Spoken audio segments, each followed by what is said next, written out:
Dumnezeu stă în ascunderea lucrurilor, ea slavă împăraților stă în cercetarea lucrurilor. Proverbele 25, versetul 2. Dumnezeu să te binecuvinteze.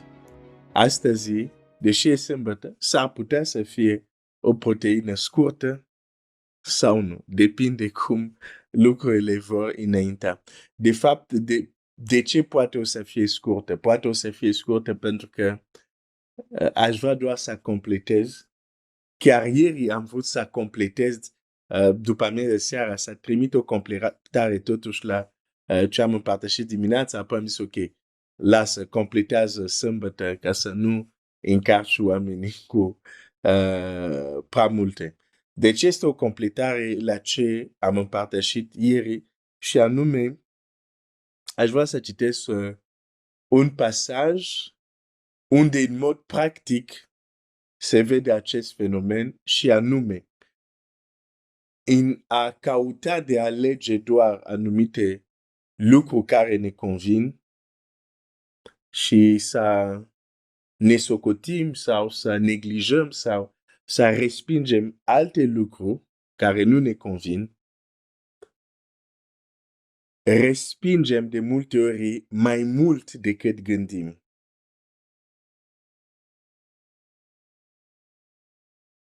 Și voi citi un text foarte cunoscut, 1 Tesaloniceni, capitolul 5. Hai să încep cu versetul 18. Mulțumiți lui Dumnezeu pentru toate lucrurile, căci aceasta este voia lui Dumnezeu în Iisus Hristos cu privire la voi. Nu stingeți Duhul cu D mare. Nu stingeți Duhul. Asta înseamnă că putem să-l stingem. Nu am primit o astfel de, cum se spune, de îndemn dacă noi nu putem să facem asta. Dar noi putem, aș vrea să te gândești un pic la asta. Noi, creștini, care de fapt ar fi trebuit să fim cei care, cum să spun, lăsăm că Duhul lui Dumnezeu să lucreze în noi, mai întâi bineînțeles, și apoi prin noi. Deci noi ar fi cei care ar fi trebuit să, cum să zic, să încurajăm, să favorizăm lucrarea Duhului lui Dumnezeu. Noi creștini putem stinge Duhul. Putem să-l stingem. Nu înseamnă că nu mai e. Nu înseamnă că a plecat. Dar este stins. Și dacă Biblia zice nu stingeți Duhul, înseamnă că atunci când el este stins, avem noi de pierdut. Nu înseamnă că el nu mai este puternic. Nu înseamnă că și-a pierdut. Nu. De fapt, când e stins, noi suntem cei care pierdem. Că până la urmă, n-ai cum să-l oprești sau să, cum să zic, să iei ceva la Dumnezeu. Da? Dar ni se spune, nu stingeți. Noi suntem cei care avem de pierdut când, hai să zic, îl stingem. Acum e interesant, exact versetul care urmează, după ce zice, nu stingeți, imediat spune un lucru. De fapt, pentru mine, când zice nu stingeți Duhul, imediat spune și cum putem să-l stingem.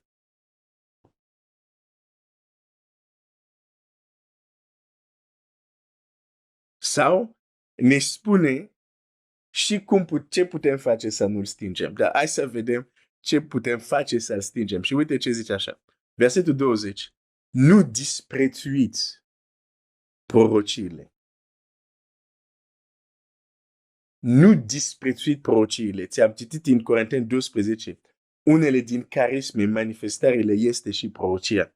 Și aici zice, nu disprețuiți prorociile. Din mai multe liste, o listă, să zic, mai mare de manifestări, există, se pare, unele, că uite, de exemplu, nu zice, nu disprețuiți tamduirile sau nu disprețuiți minunile. Când zice aici, nu disprețuiți prorociile, înseamnă din mai multe manifestări. Se pare că prorociile uneori dădeau într-un fel sau favorizau un anumit context ca să fie disprețuit și putem înțelege de ce. Imediat versetul 21 zice, ci cercetați lucrurile, toate lucrurile și păstrați ce este bun.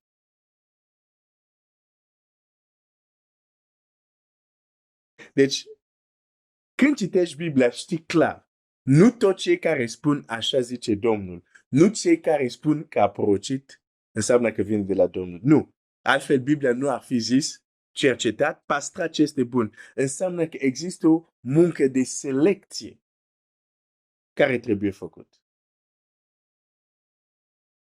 Dar Pavel zice, nu disprețuit, pentru că probabil deja în vremea lui exista anumite disprețuire a prorocilor. Și putem înțelege.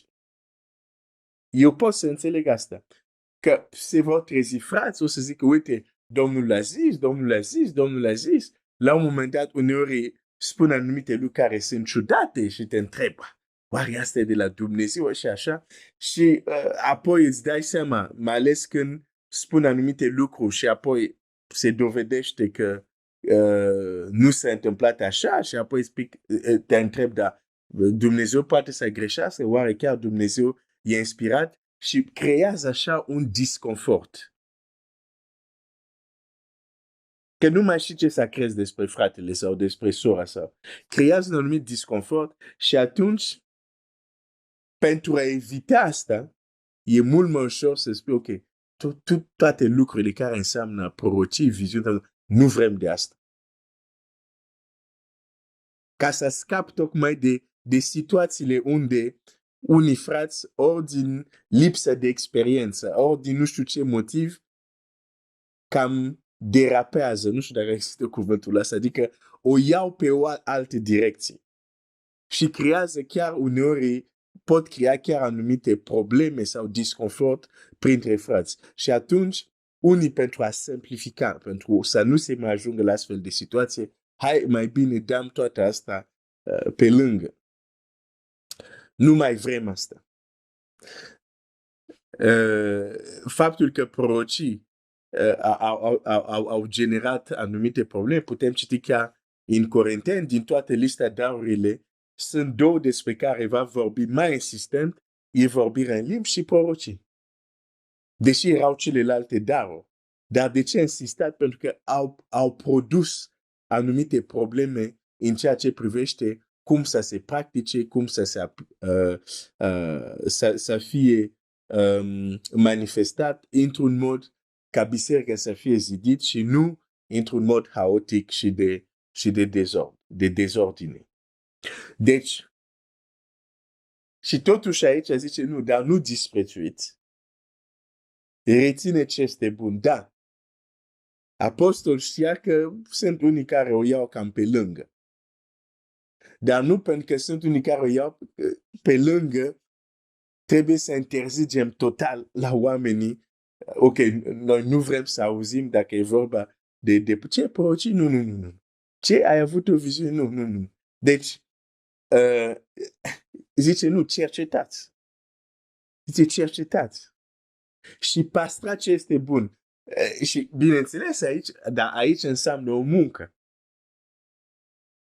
Și e mult mai ușor să zic, nu vreau să aud nimic, atunci nu mai am nimic de cercetat și nu trebuie să păstrați ce este bun, că am tăiat tot de pe lista, lăsați-mă în pace. Da? E mult mai simplu.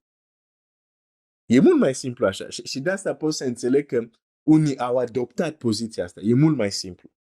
Nu mai bat capul cu asta și gata. Însă Scriptura spune nu disprețuiți, cercetați și pe asta ce este bun. Cu alte cuvinte, ce nu este bun, poate să intre într-o ureche și să se ducă pe partea cealaltă, să iasă pe partea cealaltă. Nu trebuie pastat, trebuie doar pastat ce este bun. Dar ce vreau să arăt aici este că, de exemplu, unii, din cauza anumite situații care deja l-am povestit, de exemplu, am început să disprețuiască prorocile. Da? Iar făcând acest lucru, nu au realizat ceva.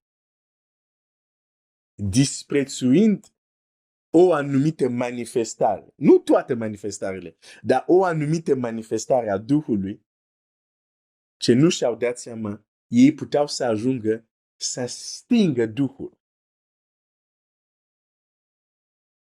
Nu, doar asta n-am vrut, că creează cam dezordine. Restul acceptăm. Da, dar problema este că e același Duh.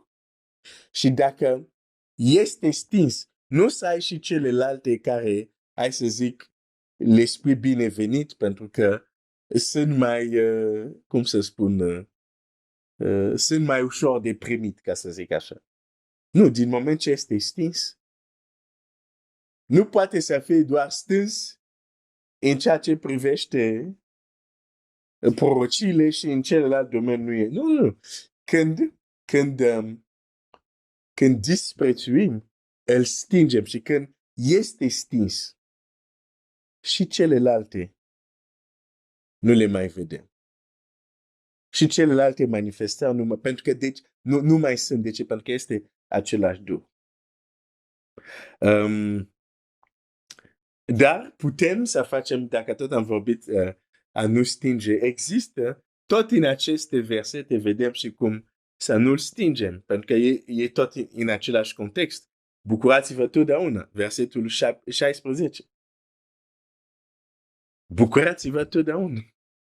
Rugați-vă neîncetat, 17, 18. Mulțumit lui Dumnezeu pentru toate lucrurile, că aceasta este voia lui Dumnezeu în Iisus Hristos cu privire la voi. Cu siguranță aceste lucruri ajută să nu stingem. Și apoi imediat vine și zice, nu stingeți Duhul, nu disprețuiți prorocile. Deci, înțeleg. Îți dai seama, mi s-a întâmplat să fiu la anumite întâlniri unde credeau în carisme, adică în darurile spirituale, doar că modul cum s-au manifestat, de exemplu, ca să zic așa, în inima mea, ce era în inima mea, deși eu și cred, dar în inima mea era ceva de genul, ok, e prima dată când am ajuns aici, e ultima dată când vin aici. Da. Deci pot să înțeleg că, deci, ca să zic așa, deci am fost în locul unde am zis, aici nu mai calc. Deși cred în carisme, deși cred în dauri, dar există o anumită modalitate. Și de asta chiar în Corinteni, la un moment dat, Pavel zice, Duhul prorocilor e supus prorocilor. Deci nu există scuza, nu, am fost luat de val, nu m-am controlat. Nu poți să vii să spui, nu m-am controlat și m-am dus și am făcut, nu. Duhul prorocilor este supus proroci. Da? Deci, pot să înțeleg că unii frați să fie speriați și să nu vor să audă de anumite, să zic, daruri, pentru că unele persoane, modul cum s-au dus, chiar pot să zic că în unele contexte este expresia asta, au sărit calul, adică au sărit anumite limite și s-a derapat, s-a dus în direcția la cu totul altceva și atunci unii chiar zic nu mai vrem să auzim, nu mai vrem să avem de-a face cu asta. Pot să înțeleg situația asta, cum ți-am zis, am fost în locuri unde când am zis, ok, e prima și ultima dată, nu mai calc aici, da. Deci,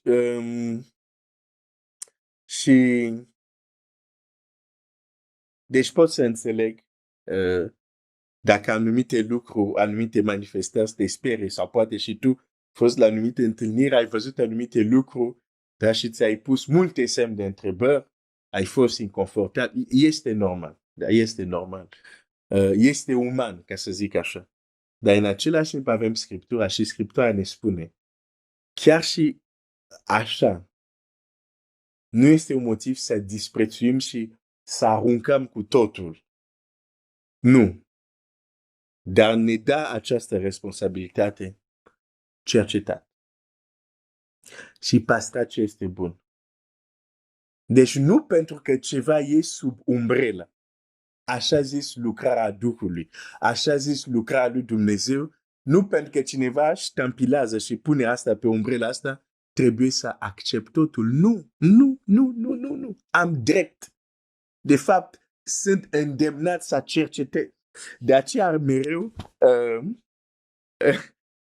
când cineva are o problemă, că faptul că vreau să cercetez și să verific că e de la Domnul și se supără pentru asta, deja pentru mine e un semn, zic, de fapt nici nu mai cercetez. Atitudinea ta îmi spune că asta nu este de la, nu e de la Domnul, pentru că Domnul care este în tine ar fi trebuit să se bucure